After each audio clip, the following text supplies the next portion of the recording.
กราบสบายดีทุกคนตอนรับเข้าสู่ซ่องมุกดาสาวเส้นขวางแช่แล้ว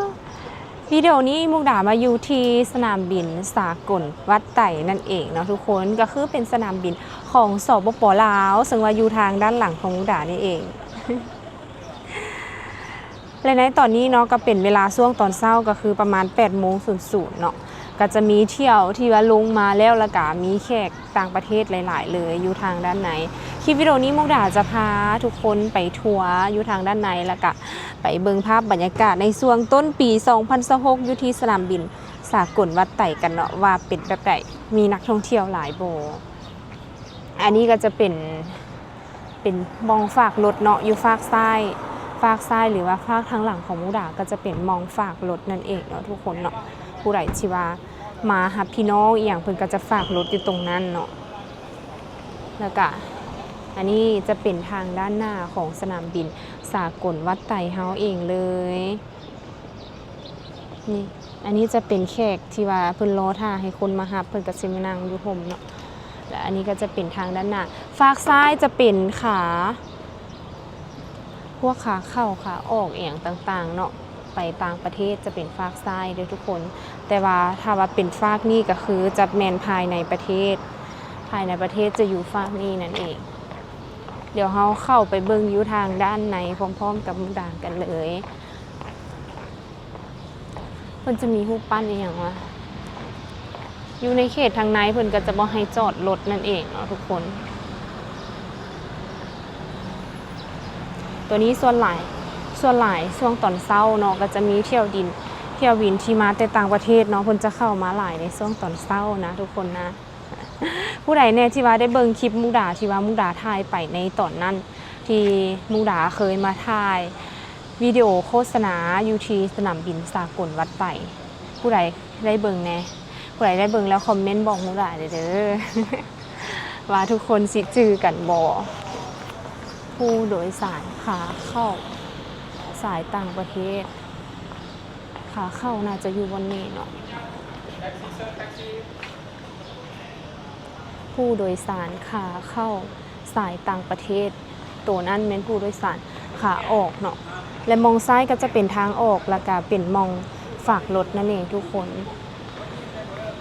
ซึ่งว่าบางจำนวนก็จะเป็นนี่นะทุกคนเป็นการช่วยเหลือจากทางประเทศญี่ปุ่นแล้วก็ลาวนี่จะเป็นขาเข้าต่างประเทศมื้อนี้อากาศหนาวทุกคนหนาวแห้งเลยประมาณ10 ปลายองศาประมาณนั้นที่ทางด้านในก็จะมีบอนเขาเจ้าขายเครื่องขายอย่างต่างๆเนาะเขาเจ้าขายเครื่องขายอย่างต่างๆก็จะอยู่ทางด้านในหมดเลย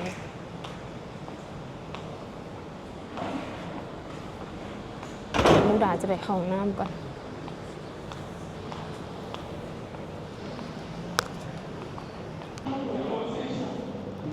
ตัวนี้จะแมนอยู่ทางฝากซ้ายเนาะฝากซ้ายเพิ่นก็จะมีเคาน์เตอร์อย่างต่างๆที่เป็นเคาน์เตอร์ขายเครื่องแล้วตัวนี้จะเป็นทางขึ้นนั่นเองทุกคนเนาะก็คือทางขึ้นไปเวียกอย่างต่างๆก็จะอยู่ฝั่งนี้ตอนนี้ก็เป็นบรรยากาศอยู่ที่สนามบินสากลวัดไต่ในตอนเช้าช่วงเช้าก็จะเป็นเงียบๆเงาๆเป็นแบบนี้เลยเนาะทุกคนผู้ด่าเองก็คิดว่าคนสิหลายเนาะที่จริงแล้วไม่ค่อยมีคนเลยคนบ่หลายปานใดอาจจะเป็นช่วงบ่ายโมงเขาบอกว่าอินเทอร์เน็ตนะคะเขาคิดว่าผู้ด่าเป็นคนไทยเนาะที่จริงแล้วบ่แมน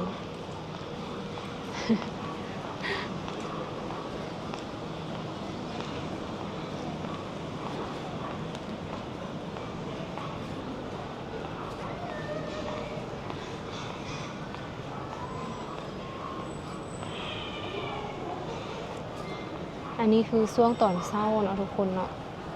คือก็จะมีห้างแต่ว่าอยู่ชั้น2ชั้น3ก็จะมีอีกแบบหนึ่งตัวนี้มันสั้นหนึ่งเลยทุกคนที่มุกดา เอามาให้ทุกคนเบิ่ง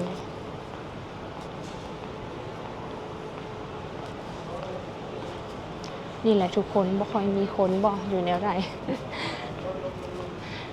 ทุกคนว่าแนวใดคอมเมนต์บอกมุกดาเด้อตัวนี้จะแม่นขาเข้าเนาะทุกคนเนาะขาเข้าก็จะมีคนมาท่าส่งพี่น้องส่งครอบครัวอย่างต่างๆหลังจากส่งแล้วเนาะเพิ่นก็ขึ้นไปทางด้านหน้านี้เลยอันนี้จะเป็นตู้บริจาคเนาะทุกคนผู้ใดที่ว่าอยากมาบริจาคให้คนเจ็บคนนี้อย่างเนาะสามารถปอนบริจาคอยู่ในนี่ได้คือมีหลายตู้หลายมูลนิธิเลยเห็นบ่ทุกคนจะมีเงินเป็นกล่องเลยเป็นใบแบบนี้เลยทุกคน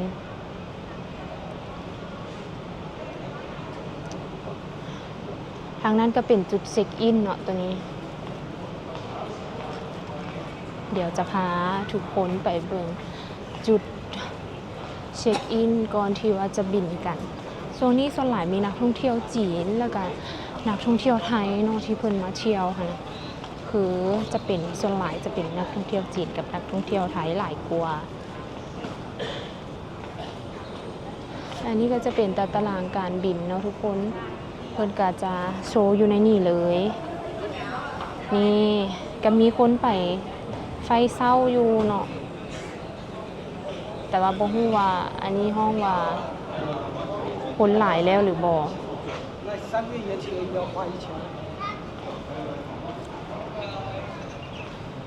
หลังจากที่เช็คอินแล้วก็ขึ้นไปนี่เนาะทุกคนไปพานไปตรวจอย่างต่างๆแล้วก็ขึ้นยนต์เลยนี่ก็คือบรรยากาศของสนามบินสากลวัดไตในต้นปี2026เนาะทุกคนเนาะในต้นปี2026ทุกคนเคยมาแล้วบอกกันมาแต่ไทยมาสนามบินสากลวัดไตสามารถคอมเมนต์บอกมุกดาได้เด้อว่าเคยมาแล้วหรือยังและชั้น2เพิ่นก็จะมีห้องการเนาะมีออฟฟิศของพนักงานนั่นเอง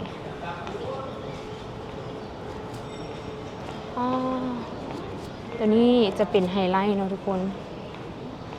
ผู้ใดที่มานี่ก็คือต้องมาเช็คอินถ่ายรูปอยู่นี่ เพราะว่าบ่มีบอลถ่ายรูปและเพิ่นก็มาถ่ายรูปอยู่นี่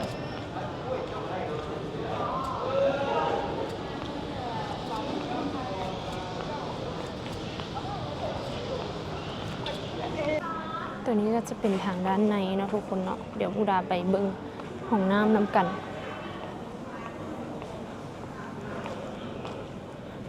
ตอนนี้ก็เป็นเวลาประมาณ8:17 นาทีตัวนี้จะเป็นห้องน้ำเนาะทุกคนห้องน้ำก็จะประมาณนี้ห้องน้ำอยู่สนามบิน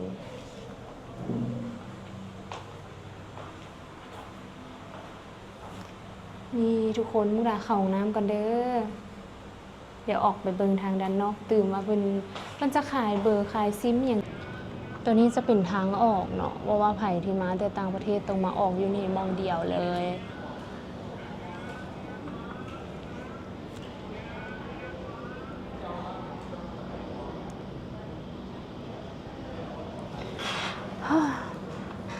ไม่คิดว่าสิเงียบขนาดนี้เนาะสนามบินอยู่สปป.ลาวสิเงียบขนาดนี้เพราะว่ามุกดาก็บ่ได้มาดนเนาะแล้วก็บ่ได้ค่อยเดินทางปานใดอยากเดินทางอยู่ทุกคนเก็บเงินก่อน อยากเดินทางไปต่างประเทศทุกคนไปเที่ยวไทยดีบ่